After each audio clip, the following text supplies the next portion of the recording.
Oke, selamat datang lagi di Bola Bawah Tangga dengan saya Sarif. Saya Rifai. Iya, kita ketemu lagi. Apa kabar? Sehat ya? Sehat, ya. Alhamdulillah. Gigi sudah enakan ya? Sudah enak. Kita langsung cek kali ini. Oke. Ya, oke. Kita sudah tahu hasilnya ini tentang Semifinal. UCL di semifinal ini. Yaitu pertandingan antara PSG melawan Bayern yang cukup luar biasa. Tapi tidak kalah bagusnya juga Arsenal, wakil dari Inggris melawan satu-satunya ya. Melawan Atletico. Jadi ini menurut aku satu-satu. Inggris 1, Perancis 1, Jerman 1, Spanyol 1. Ya, nggak akan jadi ada pertandingan sesama negara yang ada. membosankan. Jadi Ya, semua berimbang lah. fair, berimbang. Tinggal yang menang mana. Hanya Serie A aja di Italia nggak ada memang. Aduh, kampungan sudah. Udah. Dan nanti kita bahas lagi Italia udah nggak bukan nggak level ya, udah nggak menarik lah. Iya. Oke, kita bahas sekarang Bayern PSG. Mainnya karena di PSG, jadi anak dulu PSG melawan Bayern. Ini pertandingan menurut aku luar biasa. Ya, betul enggak? Bakal menarik. Pantes untuk di final. Ya. Nah, sekarang mainnya di PSG. Di PSG. Nah, menurut Rifa, leg pertama ini dengan main di PSG ini akan seperti apa? Oke, PSG akan main seperti PSG seperti biasanya. Ya, oke. Bermain dengan tenang, kecepatannya, bola cepat ke depan, pressing ketat. Cuma Munchen punya karakter yang sama dengan PSG. Jadi menurut aku ini akan jual beli serangan. Akan sangat enak ditonton, akan sangat enak dilihat, akan sangat enak dinikmati setiap menit dan waktunya. Karena kedua tim akan bermain dengan ciri khasnya masing-masing.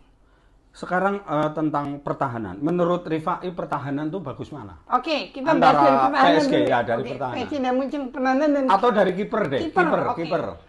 Kiper PSG ini karena agak lupa nanti ya, cek. Okay. Kalau Munchen kipernya jelas Manuel Neuer lah. Ya. Neuer punya pengalaman, punya jam terbang, walaupun di perempat final dia melakukan 2 blunder. Ya. Tapi tetaplah Neuer ada Neuer. Kalau ke back, aku merasa PSG lebih solid. Terutama adalah 2 winger mereka. Achraf Hakimi dan Nuno Mendes itu lebih bermain menyerang daripada 2 wingback-nya Munchen, yaitu Spanish dan Lemmer. Oke. Terus mengenai tengahnya. Back tengahnya dulu ya. Ya. Back tengah PSG unggul. Marquinhos dan Pacho lebih unggul dari Jonathan Tah maupun Upamecano. Menurutku ya. Secara komunikasi, karena kan duetnya Munchen ini baru musim ini. PSG musim lalu sudah duet dengan Paco dengan siapa namanya Marquinhos. Jadi menurutku di bagian lini belakang PSG 1-0 buat PSG.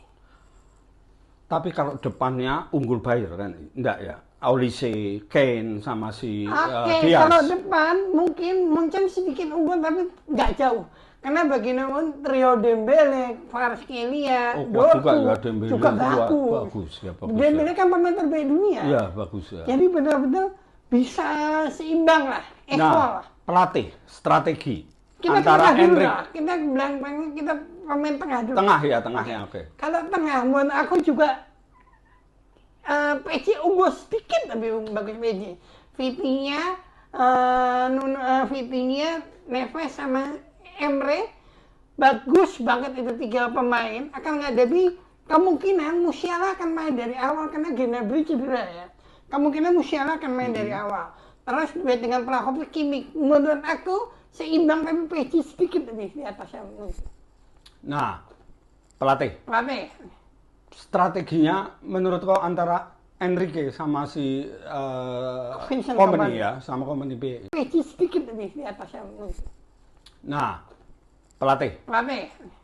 Strateginya menurut kau antara Enrique sama si Kompany ya, sama Kompany B.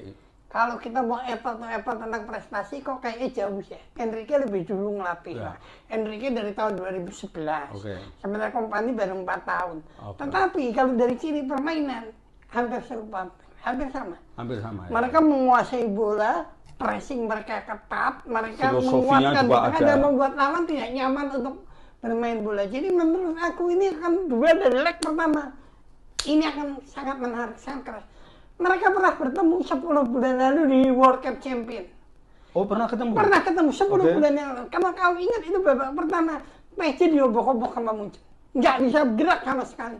Sampai ada tragedi Musiala cedera di tabrakan sama Donnarumma. Ketika itu Donnarumma masih di PSG. Ketika Munchen kehilangan Donnarumma, Munchen kehilangan Musiala karena cedera, permainan agak drop. PSG baru bisa nyetak gol itu menit 88 melalui Dortmund, 92 melalui Dembele kalau aku nggak salah. Jadi sempat ketemu PSG dengan Munchen, tapi Munchen waktu itu belum lengkap. Seingat aku belum ada Luis Diaz, belum ada pemain berapa. Olise belum. Olise udah ada. Oh, udah ada, oke. Tapi menurut aku waktu itu pertandingan sudah seimbang, cuma menit-menit terakhir aja PSG menang. Nah, sekarang di PSG di leg pertama ini menang mana menurut Rifai? Kalau Munchen bisa mengambil kemenangan di kandang PSG, aku merasa 80% Munchen sudah menyimpan tiket mereka ke final. Cuma ini di PSG, aku ya ngerasa ya bisa draw atau PSG mesti. Kalau nanti di Bayern, kita harus lihat leg pertamanya dulu. Oke deh. Kita harus lihat leg pertamanya dulu, baru kita bisa meraba-raba apa yang akan terjadi di leg kedua. Oke.